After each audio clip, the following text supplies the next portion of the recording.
Una de las principales preocupaciones de toda dictadura, además de la propaganda, convencer a la población, eh, mantenerla en una situación de necesidad, de dependencia específicamente, si no directamente de necesidad, sí de dependencia con relación al poder tiránico, eh, es evitar que surja ningún movimiento de rebelión, que surja ninguna subversión del orden tiránico, del orden dictatorial, por pequeño que sea. ¿Por qué? Porque cualquier germen de insurrección puede terminar organizándose, puede terminar creciendo hasta llegar a la Bastilla, por ejemplo, o hasta llegar a la Revolución Americana, que fue la gran revolución que acabó definitivamente con el viejo régimen, con el antiguo régimen absolutista, el régimen basado en un totalitarismo,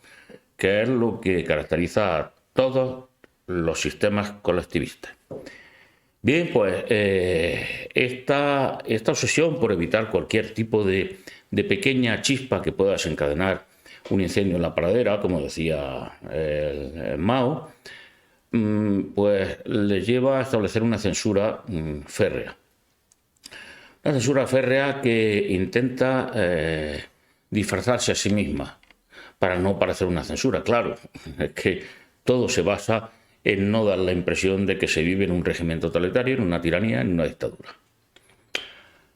Los que tenemos ya años vivimos, bueno, pues el final de la dictadura de Franco, que más bien habría que denominarlo como una especie de dicta blanda, al estilo de lo que se decía de la de Primo de Rivera, en la que seguía existiendo censura, evidentemente, porque la libertad política estaba coartada, era fundamentalmente la gran libertad que estaba coartada.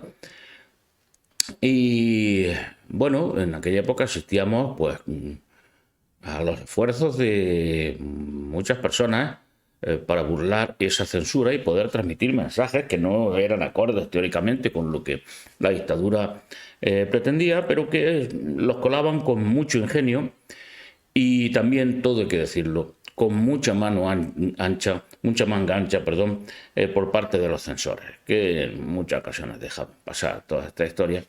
Bueno, sabedores también, como es, las cosas como son, de que se vivía en una gran bonanza económica, en una situación de gran seguridad personal, en todos los sentidos, y que por tanto la población española, pues mayoritariamente, si no era franquista, sí por lo menos no era hostil contra el franquismo y no lo veía como el principal problema que tenían en su vida cada vez que se levantaban. Todo lo contrario, en muchos casos, en otros, pues no era así, en una minoría. Bien, entre las cosas que se anuncian, entre toda la parafernalia para mantener la población dependiente, pendiente e indefensa, es decir, asustada, pues bueno, están todos estos repetidos anuncios de las celebridades, las celebrities, de lo que se llama el NOM, de lo que se llama la Agenda 2030, como el personajillo este que está ahí en la ONU, Guterres, como el calvo de Davos, Klaus, en fin, y otros muchos más, primer ministro creo que es de Nueva Zelanda, en fin, todos ellos rascándose la nariz mucho, todos ellos haciendo gestos muy raros, para que se note que hay billetes, que hay dinero, que está, no sé por qué, porque bueno, porque seguramente pues quieren dar la impresión de que consumen cosas que cuestan dinero y que están prohibidas al resto de los mortales. En fin, hay una parafernalia para hacer parecer a los poderosos, incluso a los monaguillos de los poderosos, como son todos estos de los que me he referido, como muy poderosos, muy por encima, inalcanzables, inderrotables.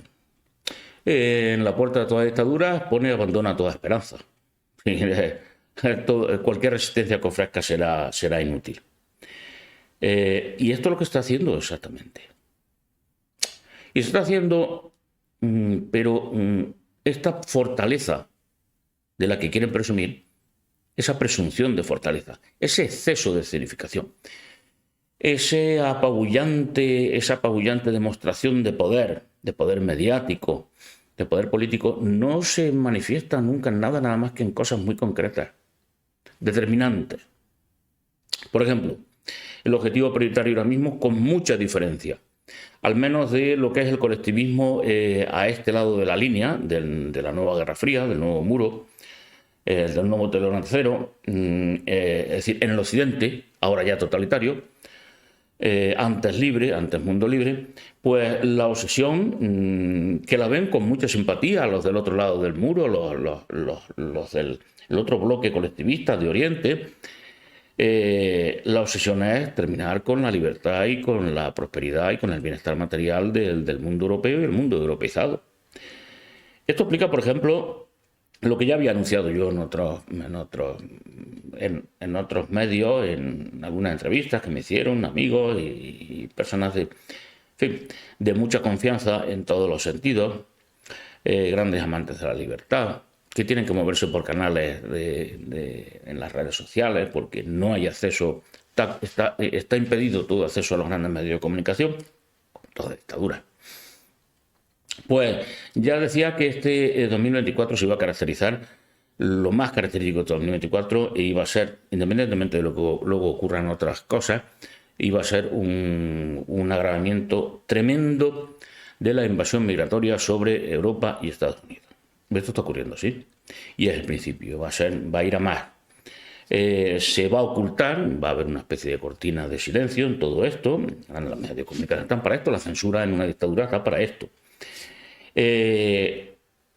Pero aparte de eso, de esta invasión migratoria, que va directamente al corazón de las libertades y de la prosperidad, no lo olvidemos, del mundo europeo y europeizado, el otro gran suceso que todos los días que nos levantamos está ahí presente y que es real, que no es ninguna amenaza y del que no se hace ninguna manifestación por parte del poder, no dicen os vamos a arruinar con la inflación, es la inflación. ¿Por qué? Porque eso realmente está ahí, tampoco hablan nada de la inmigración. Fíjense, fijaros que de las dos cosas que de verdad están hundiéndonos en un totalitarismo tercermundista, en un regreso a la Edad Media, al feudalismo y directamente el feudalismo a la esclavitud, al no tendrás nada, son los esclavos. ¿Y serás feliz? Bueno, los esclavos eran felices de que no los mataran y de por lo menos seguir viviendo, seguir estando vivos. Y querían mucho además a sus señores, la mayoría, el síndrome de Estocolmo funciona magníficamente. Bien, pues estas dos cosas son de las únicas que no hablan. No se dice os vamos a arruinar con la inflación y os vamos a esclavizar y os vamos a sumir en el terror y en la inseguridad y en el miedo con la inmigración ilegal. No se dice nada de esto, no se dice os vamos a sustituir como cultura y quién sabe, poco a poco también quizá como raza, pero esencialmente como cultura, como europeos y europeizados, no importa el color de la piel ni importa el color de la raza. Pues vamos a acabar con vosotros, vamos a sustituir por todo esto que viene del tercer mundo, que han generado pobreza, terror, y huyen de la pobreza y el terror que se ha generado en esos países de origen, en sus países, y vienen aquí. ¿Y vienen aquí a qué? Pues eso, a convertir esto en sus países, en su país. Y ya sabemos cuál es su país, cuál es su lugar de origen, cuál es su continente, cuál es su ideología religiosa, política, es decir, una religión totalitaria. Total y totalitaria. Lo único que sucede es esto. Todo lo demás, por ahora, son anuncios, son amenazas, son declaraciones de monaguillos. Es decir, vamos a terminar con el dinero físico y al contado. Claro, si eso estarían encantados de hacerlo, pero por ahora no se ha hecho. Se va haciendo poco a poco, muy poco a poco. La inflación y la invasión migratoria no, ¿eh? Ahora somos un 30% más pobres que hace 3 años. Pero sin embargo, todas estas amenazas, todo esto del dinero físico, todo esto de las élites piensan acabar con la mitad de la población para el 2025. Bueno, sí, pues está pensado una reducción de la población. Hace ya 20 años que estoy obsesionado con este tema y estuviera donde estuviera, me asaltaban siempre imágenes de una terrible subdivisión de la población europea europeizada y en general de una reducción tremenda de la población, que yo en aquellos momentos, hace 20 años, calculaba con horror en un 30% de la población humana que moría, fundamentalmente porque estamos a expensas de cosas como epidemias, grandes epidemias y otros fenómenos por el estilo que son capaces de acabar con grandes masas de población. Bien, todo esto son amenazas que seguramente se vayan cumpliendo poco a poco, pero por ahora es suficiente con la inflación, esta destrucción tremenda de la economía, es decir, para llevarnos a qué? A esa situación de dependencia. No tanto de necesidad, evidentemente la pobreza genera dependencia, es una de las fórmulas más rápidas y más eficaces para conseguir que alguien dependa de ti. Y es que tu mujer o tu marido pues no trabajen y estén ahí en la casa de eso y que se convenzan de que son tontos, son inútiles y no busquen trabajo tal y entonces dependen de ti. Bueno, vale, muy bien. Esto sucede en la democracia, en las vidas personales, particulares, sucede en la vida social y sucede, por supuesto, en cualquier régimen que aspire a ser una dictadura, que aspire a ser una tiranía, que aspire a ser un modelo totalitario. Y claro, toda tiranía, toda dictadura, todo modelo totalitario aspira a hacerlo en todo el mundo, si eso es lógico, si eso es. Entonces no se descubre nada nuevo. La necesidad se genera con este empobrecimiento brutal, causado por un parón que sufrió la economía durante la última pandemia. Un parón que no tiene antecedentes, no sucedió dos gripes importantes, la gripe asiática y la gripe de Hong Kong. Creo que en los años 57 y en el 68 aproximadamente, cada 11 años suele venir una epidemia fuerte. Y algunos dicen que está relacionado con la baja actividad solar, lo que permite la llegada de rayos cósmicos y por lo tanto que haya mutaciones. Y sea más fácil que muten virus y bacterias hacia unas formas más agresivas y más dañinas. Bien, todo esto no se hizo en aquellas dos, por ejemplo, estas grandes epidemias de gripe en la que se almacenaron a los muertos en el metro de Berlín y, por supuesto, los hospitales de Londres estaban atestados de camas, todos los pasillos, casi no podías pasar porque estaban atestados de camas. Y no se hizo esta brutal detención, sin embargo, sí se ha hecho. Y esta brutal detención, esta brutal parálisis de la economía, especialmente en el mundo europeo y europeizado, esto no sucedió en Japón, ni sucedió en Taiwán, ni sucedió en Corea del Sur, tampoco sucedió en Suecia. Bien, pues este parón ha llevado a esta situación, ahora mismo en la que es necesario esa tremenda, inmensa deuda y esa inmensa fabricación de papelillos llamados dinero, pues hay que digerirla. ¿Y cómo se digiere eso? Haciendo que lo paguen los de siempre. Lógicamente, no lo van a pagar. O sea, quiero decir, los pastores nunca se sacrifican, nunca son sacrificados, los matan para comer carne, se mata ovejas cuando llegan momentos malos. Pues esto es exactamente igual, es lo que se cumple. Inflación e invasión migratoria, por ahora. Es posible que llegue sé que la epidemia siempre hay, y no se descarta que existe otra epidemia. ¿Qué es la otra cosa? ¿Qué es una de las otras cosas que está funcionando ya y que no hace falta esperarse a que se cumplan esos horribles vaticinios que nos cuentan los monaguillos del nuevo aspirante a gran totalitarismo, al menos en el mundo occidental, y que aspira también a serlo en el mundo oriental, claro? La censura. Pero no una censura de una vista blanda, no una censura real, tangible. Quien crea que muchas de las cuestiones son conspiranoicas, que muchas de estas cuestiones conspiranoicas están alentadas desde el propio poder para desacreditar la disidencia, para evitar que surjan de verdad brotes de insurrección creíbles por el resto de la población, quienes piensen que muchas de estas cosas son simplemente tonterías que las saca el poder para que las repitan los disidentes y así desacreditar la disidencia, y lo es. Muchas de estas cosas son tonterías propagadas en las que el poder deja colar medias verdades y a partir de esas medias verdades ya ahí se incentiva la paranoia y empieza todo el mundo a ver fantasmas por todos lados, pero sobre todo, ¿qué ve?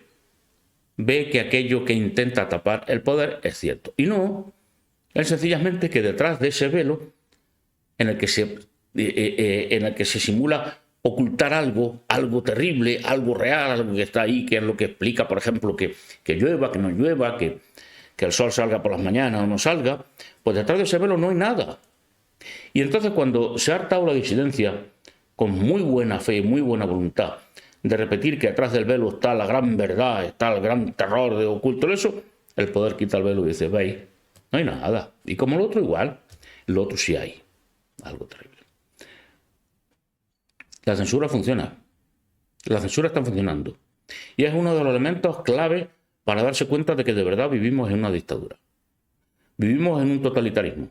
Y es que cuando algo o alguien empieza a contar cosas que de verdad sí hacen daño al poder, a los planes de los poderosos, a los planes de esta dictadura, de la dictadura Nagraz, es decir, que está ahora implantándose y quiere crecer, es pequeñita, es una niña, y quiere crecer, y además quiere crecer muy rápidamente. Está muy nervioso porque quieren que crezca muy rápidamente.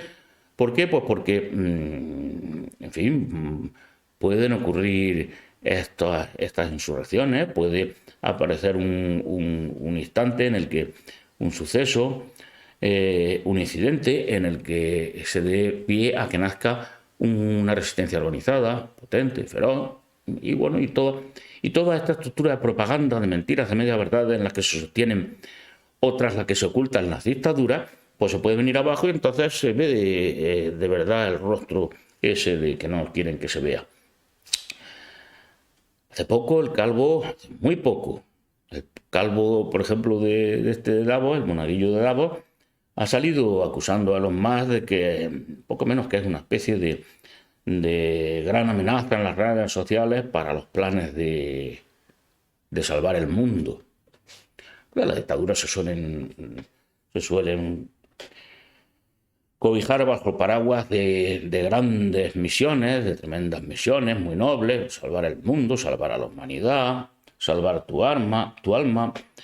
Sí que tú salves también tu arma y la dejes guardadita, evidentemente. Y todo esto lo que indica es que la fortaleza aparente de esta dictadura es una debilidad. ¿Por qué? Porque la censura lo que nos cuenta es, lo que mide exactamente es la debilidad de esa dictadura, de ese poder. ¿Por qué la censura mide exactamente la debilidad del poder?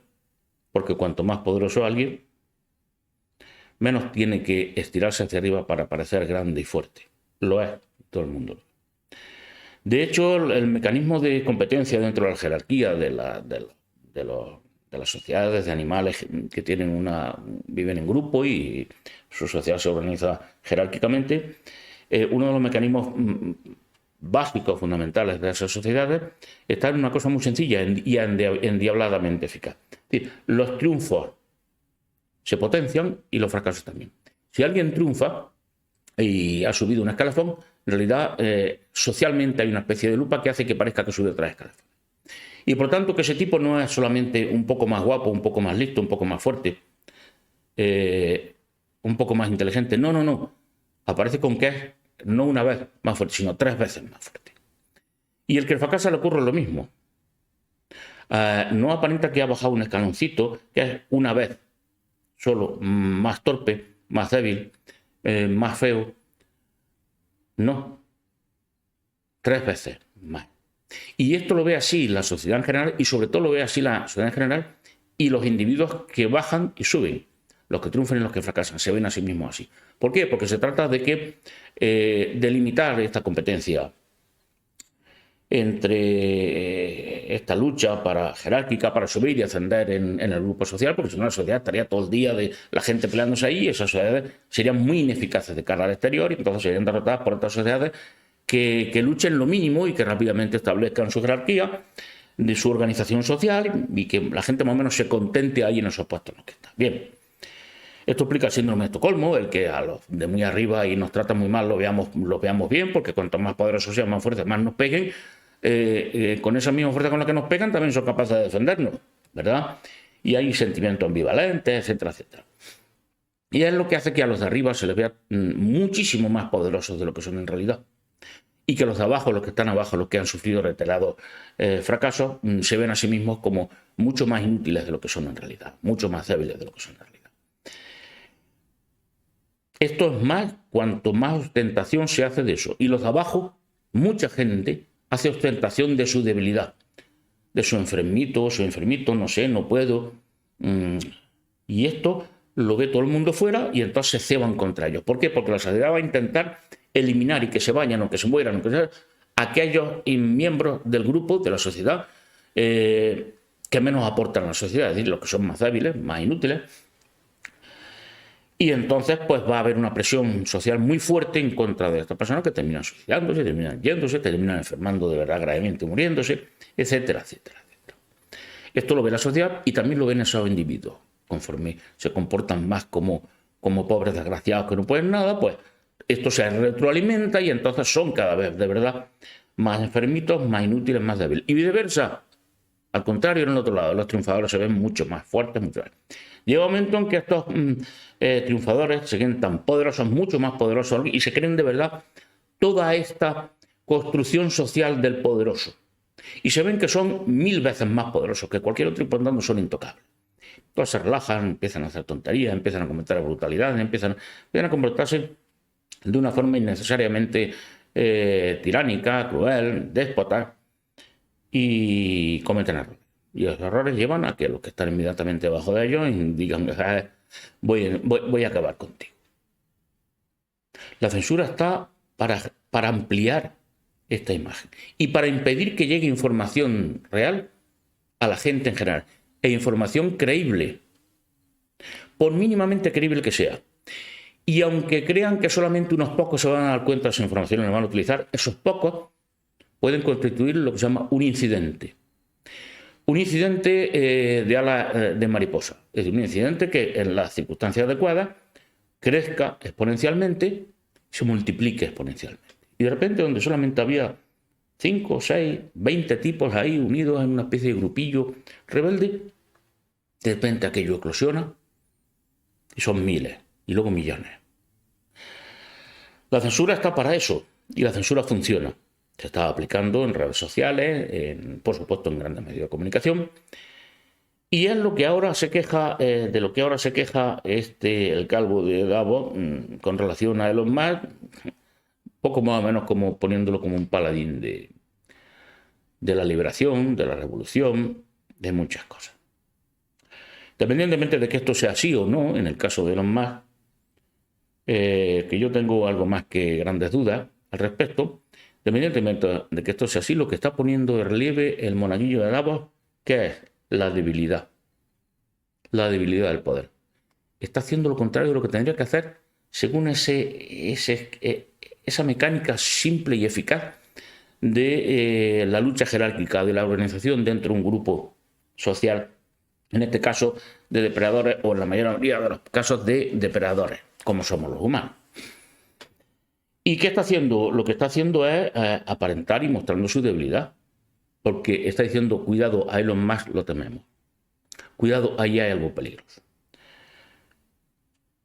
Hace pocos días, en el canal de un buen amigo y un gran profesional de la comunicación y una persona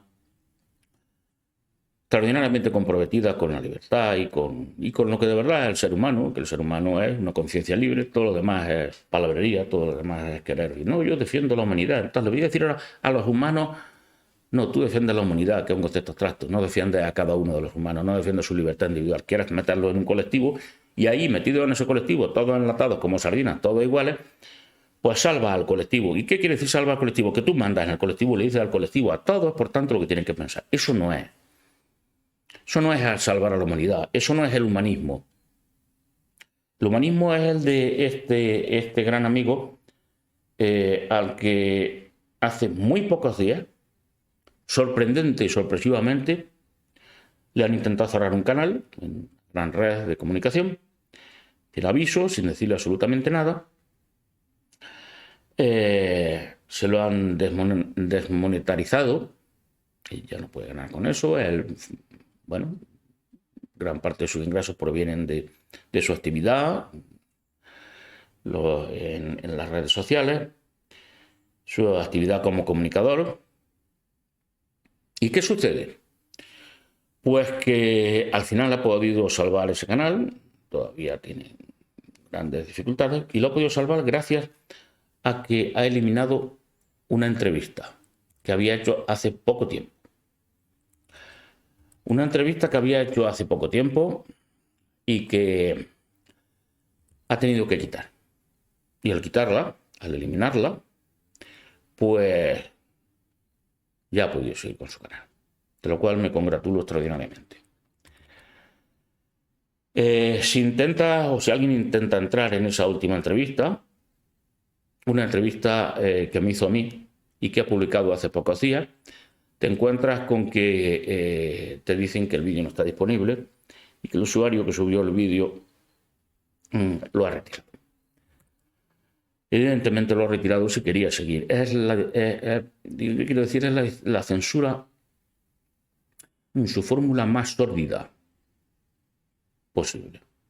En esa parte en esa fórmula que es equivalente tanto en una dictadura política como por ejemplo, cuando está frente a grupos de delincuencia organizada, la mafia. Ese tipo de dictadura que dice, bueno, si quieres seguir funcionando con esto, pues mira, retira eso. Eso no quiero que lo vea la gente. Eso no quiero que lo escuche la gente. ¿Por qué? Pues porque ahí había información que podía hacer germinar un proceso de insurrección, o que al menos podía, en muchas personas que conservan gran parte de su capacidad crítica, esta que ha caracterizado al mundo europeo y aparecido durante los últimos 500 años, esa capacidad crítica de pensar por sí mismo, de libre pensamiento, de disidencia, pues en estas personas podría darle una información que desencadenara un proceso de liberación demasiado potente y rápido, en un momento que parece ser tan delicado para esta dictadura en ciernes en la que vivimos. Esa entrevista me la hizo a mí, este gran amigo, y la verdad es que en esa entrevista estoy, porque es muy importante y muy interesante detectar esto, del enemigo el consejo. El enemigo está contando ahí al retirar eso, qué es lo que teme más, qué es lo que más puede hacer daño. Tengo alguna idea de qué puede hacer, pero esa entrevista se ha retirado y, bueno, me ha mostrado de mí también, porque viene bien tomarse en serio uno a sí mismo cuando dice ciertas cosas. Y en esto me han hecho un gran favor. Me han demostrado efectivamente que todo esto de la dictadura, del totalitarismo, de las élites satánicas, del NOM, de la agenda, de todo esto terrible que se nos cierne y que dicen sus monaguillos constantemente que se nos viene encima, todo esto ya está aquí. Pero está aquí todavía no en esas cosas con las que amenazan, que seguramente vendrán, claro. Si antes no se consigue meter en el corral a todo el rebaño, en el corral en el que se quiere meter a todo el rebaño, que es, recordémoslo, el feudalismo en el que ya estamos prácticamente instalados, entregamos la mitad de nuestro dinero a los señores políticos, como en la época feudal hacían los siervos con sus señores, y vamos camino a quienes instalarnos en el corral de la esclavitud. Eso es el comunismo, eso es el internacional socialismo, eso al final es socialismo. Todas las otras fórmulas de socialismo son fórmulas previas a este estado final de esclavitud. Y bueno, ahí es donde la censura se aplica férreamente. Y en esa aplicación férrea, para evitar que se conozca cierta información, es donde me han mostrado que esa dictadura es real. Que no son solamente palabrería, obsesión de los disidentes, de los conspiranoicos, entre los cuales también estaré yo, ¿vale? Esa dictadura es real y es cierta. Tan real y cierta que funciona en nuestra vida cotidiana. Era como cuando uno se encontraba, cuando uno se puede encontrar en Corea del Norte, con que en cuanto sale mínimamente del guión que te han marcado, de los marcas que te han marcado, o tienes la mala suerte de topar con los intereses o los caprichos de un poderoso, ahí se te viene encima la dictadura. Y entonces es verdad que te das cuenta de lo que es la dictadura. Y la dictadura es esto.